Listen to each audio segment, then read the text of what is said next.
આપણે સૌને બાળકોને રમતા જોવા ખૂબ ગમે છે, ખરું ને? પણ શું આપણે ક્યારે એવું વિચાર્યું છે કે એમના માટે આ માત્ર મજાક મસ્તી નથી? એમના દરેક કૂદકા પાછળ, એમની દોડ પાછળ અને એમની કલ્પનામાં એક આખી દુનિયા છુપાયેલી છે. તો ચાલો આજે આપણે એ જ રહસ્ય પરથી પડદો ઉઠાવીએ અને સમજીએ કે રમત કેવી રીતે બાળકના જીવનની પહેલી અને સૌથી અગત્યની પાઠશાળા બની જાય. જરા આ વાક્ય પર ધ્યાન આપો. રમતમાં બાળક ધીમે ધીમે જીવન જીવવાનું શીખે છે. કેટલી ઊંડી વાત છે, નહીં? આનો મતલબ શું? મતલબ કે જ્યારે કોઈ બાળક પેલા બ્લોક્સ ગોઠવતું હોય ને, ત્યારે એ ખાલી ટાવર નથી બનાવતું. એ તો ધીરજ અને સર્જનાત્મકતાનો પાયો નાખી રહ્યો છે. અને જ્યારે સંતાકૂકડી રમે, ત્યારે એ ફક્ત સંતાતું નથી, પણ વ્યૂહરચના બનાવતા અને ધ્યાનથી જોતા શીખે છે. ચાલો આ વાતને જરા વધુ ઊંડાણથી સમજીએ. સામાન્ય રીતે આપણે શું માનીએ કે રમત એટલે બસ દોડાદોડી, શારીરિક થાક. પણ હકીકતમાં સૌથી વધારે કસરત તો મગજની થાય છે. હા, દરેક રમત છે ને એક કોયડા જેવી છે, એક પઝલ જે બાળકના મગજને સતત પડકાર આપતી રહે છે. તો ચાલો જોઈએ કે આ મગજની કસરત, આ બ્રેઇન જીમ કામ કેવી રીતે કરે છે. ચાલો એક ઉદાહરણ લઈએ. માની લો કે એક બાળક સાપસીડી રમી રહ્યું છે. હવે કઈ સીડી પર ચડવું અને કયા સાપથી બચવું એ દરેક પગલું એક નાનકડો નિર્ણય છે, બરાબર? અને તમને ખબર છે, આ જ નાના નાના નિર્ણયો આગળ જઈને પરીક્ષામાં કયો સવાલ પહેલાં લખવો કે પછી કારકિર્દીમાં કયો રસ્તો પસંદ કરવો એવા મોટા નિર્ણયો લેવાની ક્ષમતાનો પાયો નાખે છે. જુઓ, કોઈપણ રમત લઈ લો, એમાં નાના મોટા પડકારો તો હોવાના જ. જેમ કે બ્લોક્સનો ટાવર બનાવવો છે પણ એ પડવો ન જોઈએ. અથવા તો સંતાકૂકડીમાં એવી કઈ જગ્યાએ સંતાવું કે કોઈ શોધી જ ન શકે. આ બધું શું છે? પ્રોબ્લેમ સોલ્વિંગ જ તો છે. અને રમત રમતા જ બાળકે શીખી જાય છે કે દુનિયાની દરેક સમસ્યાનો કોઈને કોઈ ઉકેલ તો હોય જ છે. બસ એને શોધવો પડે. આનાથી મોટો જીવનનો પાઠ બીજો કયો હોઈ શકે? અચ્છા, રમતના નિયમો યાદ રાખવા એ કંઈ ગણિતના સૂત્રો યાદ રાખવાથી ઓછું નથી. કોનો વારો છે એ યાદ રાખવું, એ ક્લાસમાં ટીચર શું ભણાવે છે એના પર ધ્યાન આપવા જેવું જ છે. એટલે કે રમતનું મેદાન એ ખરેખર તો એક ન દેખાતો વર્ગખંડ છે. એક એવો ક્લાસરૂમ જ્યાં એકાગ્રતા અને યાદશક્તિ જેવી શક્તિઓ આપોઆપ જ વિકસી જાય છે. તો મગજની કસરતની વાત તો આપણે કરી, પણ એ તેજ મગજને ચલાવવા માટે એક ફૂર્તિલું શરીર પણ જોઈએ ને. કારણ કે કહેવાય છે ને, સ્વસ્થ શરીરમાં સ્વસ્થ મન રહે છે. તો ચાલો હવે એ જોઈએ કે રમત શરીરને કેવી રીતે મજબૂત અને ચપળ બનાવે છે. વિચારો, જ્યારે કોઈ બાળક મેદાનમાં દોડતું હોય, કૂદતું હોય, પકડદાવ રમતું હોય, ત્યારે એ ખાલી થાકતું નથી. એ તો પોતાના શરીરને આવનારા સમય માટે તૈયાર કરી રહ્યું છે. એના હાડકાં, એના સ્નાયુઓ બધું જ મજબૂત બને છે. અને ખાસ કરીને આજની ડિજિટલ દુનિયામાં, જ્યાં બાળકોનો મોટાભાગનો સમય સ્ક્રીન સામે જાય છે, ત્યાં શારીરિક સ્ફૂર્તિ કોઈ વરદાનથી ઓછી નથી.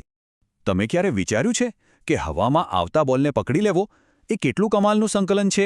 એમાં આંખ, મગજ અને હાથ, આ ત્રણેય વચ્ચે એક સેકન્ડના નાના ભાગમાં તાલમેલ સંધાય છે.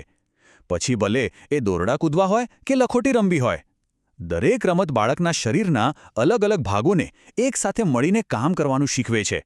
આને જ તો કહેવાય મોટા સ્કિલ્સનો વિકાસ. અને હા, રોજ રમવાથી બાળકનું સ્ટેમિના પણ વધે છે. હવે એનો ફાયદો શું? ફાયદો એ છે કે જે બાળક મેદાન પર લાંબો સમય ટકી શકે છે ને, એ જ બાળક ભણવા બેસે ત્યારે પણ લાંબો સમય સુધી ધ્યાન કેન્દ્રિત કરી શકે છે. એટલે કે રમતથી મળેલી ઊર્જા ફક્ત મેદાન સુધી નથી રહેતી, એ સીધી ક્લાસરૂમમાં પણ પહોંચે છે. ઓકે, તો અત્યાર સુધી આપણે બાળકના પોતાના વિકાસની વાત કરી, એના મગજની, એના શરીરની. પણ માણસ એકલો તો રહી શકતો નથી. એ એક સામાજિક પ્રાણી છે. અને સમાજમાં બીજાઓ સાથે કેવી રીતે રહેવું એના પહેલા પાઠ કોઈ ચોપડીમાંથી નથી મળતા. એ તો રમતનો મેદાન જ શીખવે છે. અહીંથી જ સામાજિક કૌશલ્યની સફર શરૂ થાય છે. ખાસ કરીને જે ટીમમાં રમાતી રમતો હોય છે ને, એ બાળકને શીખવે છે કે હું નહીં પણ આપણે વધારે મહત્વનું છે. એકબીજાને સાથ આપવો, સાથે મળીને એક લક્ષ્ય સુધી પહોંચવું. આ જે ટીમવર્કનો આખો કોન્સેપ્ટ છે ને, એનો પાયો રમતના મેદાનમાં જ નંખાય છે. અને આ જ વસ્તુ આગળ જતાં પ્રોફેશનલ લાઈફમાં કેટલી કામ આવે છે એ તો આપણે સૌ જાણીએ છીએ. સાચું કહું તો રમતનું મેદાન એ બાળકની પહેલી અને શ્રેષ્ઠ સોશિયલ નેટવર્કિંગ સાઇટ છે. ફરક એટલો જ છે કે અહીં કોઈ ફ્રેન્ડ રિક્વેસ્ટ નથી હોતી. બસ સીધી સાથે રમવાની ઓફર હોય છે. અહીં કોઈ પોસ્ટ કે લાઇક નથી હોતા, પણ દિલથી દિલની વાત હોય છે. અહીં જ બાળક સાચા અર્થમાં મિત્રો બનાવતા અને સંબંધોનું એક સાચું નેટવર્ક બનાવતા શીખે છે. અને બીજી એક બહુ જ મહત્વની વાત, જિંદગીમાં ક્યાં હંમેશા જીત જ મળે છે? રમત બાળકને આ જ શીખવે છે. હારને ખેલદિલીથી કેવી રીતે સ્વીકારવી અને જીતી જઈએ તો એનો ઘમંડ ન કરવો. માની લો કે જે બાળક મેદાન પર હાર પચાવતા શીખી ગયું ને, એ જિંદગીની કોઈ પણ પરીક્ષામાં હાર નહીં માને. અને હા, નિયમોનું પાલન કરવું એ તો શિસ્તનો પહેલો પાઠ છે જ. હવે એક સવાલ. જરા વિચારો, શું ટીમવર્ક, હારનો સ્વીકાર, મિત્રતા આ બધી વસ્તુઓ ખાલી ચોપડીઓ વાંચીને કે ક્લાસરૂમમાં બેસીને શીખી શકાય છે? ના. રમતનું મેદાન આ બધા જ ગુણોનું પ્રાયોગિક જ્ઞાન આપે છે, જે બીજે ક્યાંય નથી મળતું. ઓકે, તો મગજ તેજ થઈ ગયું, શરીર મજબૂત બન્યું, મિત્રો પણ બની ગયા. પણ આ બધાને જોડીને શું રાખે છે? ભાવનાઓ, એટલે કે ઇમોશન્સ. એક સારો ખેલાડી અને એનાથી પણ વધારે એક સારો માણસ બનવા માટે પોતાની ભાવનાઓને સમજવી અને કાબૂમાં રાખવી બહુ જ જરૂરી છે. અને હા, રમત આ કામ પણ કરી આપે છે. જરા યાદ કરો, કોઈ બાળકના ચહેરા પર પહેલીવાર સાયકલ ચલાવવાનો આનંદ અથવા ટીમ માટે ગોળ કર્યા પછીની ખુશી. એ ખાલી એક જીત નથી હોતી. એ તો યસ, હું આ કરી શકું છું વાળી લાગણી છે. અને આવી નાની નાની જીત ભેગી થઈને જ એના આત્મવિશ્વાસનો મોટો પહાડ બનાવે છે. ઘણીવાર આપણને લાગે કે નાના બાળકોને વળી શું તણાવ હોય, પણ સ્કૂલ, ભણતર, મિત્રો સાથેના નાના મોટા ઝઘડા, એમના માટે આ બધું જ તણાવપૂર્ણ હોઈ શકે છે. રમત એમના માટે એ બધી નકારાત્મક ઊર્જાને બહાર કાઢવાનો સૌથી સુરક્ષિત રસ્તો છે. મેદાન પર પાડેલી એક ચીસ કે દોડમાં લગાવેલું બધું જ જોર એમના મનનો બધો ભાર ઉતારી નાખે છે. અને બીજી નાની નાની પણ મહત્વની વાતો, જેમ કે રમત પતે એટલે બેટબોલને એની જગ્યાએ પાછા મૂકી દેવા. એ શું છે? જવાબદારી. પોતાના વારાની રાહ જોતા લાઇનમાં ઊભા રહેવું. એ શું છે? ધીરજ અને શિસ્ત.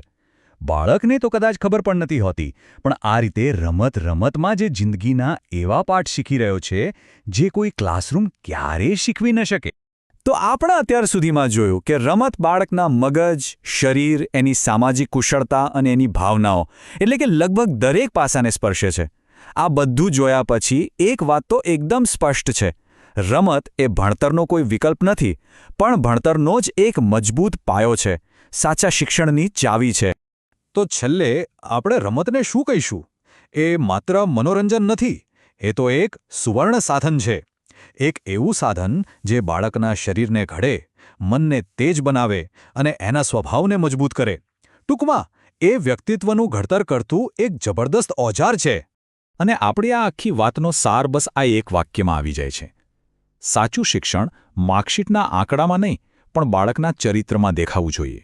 અને એક મજબૂત ચરિત્ર ત્યારે જ બને છે જ્યારે પુસ્તકનું જ્ઞાન અને મેદાનના પાઠ બંને સાથે મળે.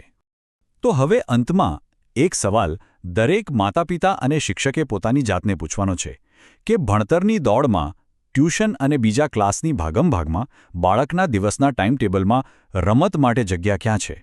કારણ કે યાદ રાખજો, આ સવાલનો જવાબ જ આપણા બાળકોનું અને આવતીકાલના સમાજનું ભવિષ્ય નક્કી કરશે.